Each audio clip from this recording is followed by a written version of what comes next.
And if the bill makes it to the president's desk and gets signed, it would raise the debt ceiling by $5 trillion. The Treasury Department has urged Congress to address the debt limit by mid-July or risk the U.S. being unable to pay its bills as early as August when Congress goes on recess. Okay, so what does all that discord in D.C. mean for you? NBC 7's political reporter is Joey Saftrick. She tells us about the impacts of health care that have providers on edge these days.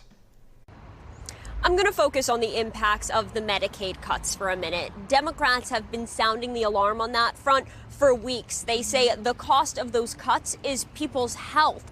But Republicans say the cuts will return the program to its original purpose by pushing people who can work off the rolls. A grueling weekend in Washington, D.C. as the trickle-down effects of the so-called Big Beautiful Bill on San Diego become clearer. It's one of the most dependent counties around.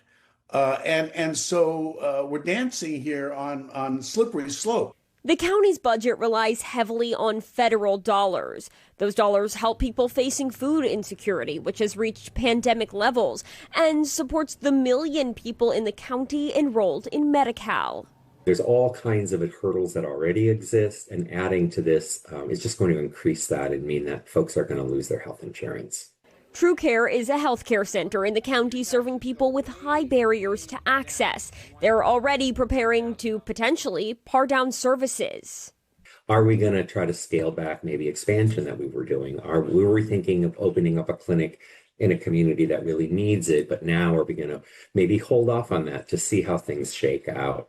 Border security is another provision in the bill with particular bearing in San Diego.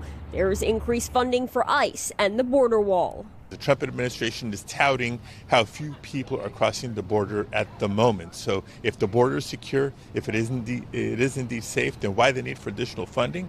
So what options do local politicians have to fill the gaps when it comes to health care coverage? Well, that's where this controversial conversation about digging into the county reserves comes into play. But even that, we're told, is a Band-Aid solution. Joey Saftrick, NBC 7.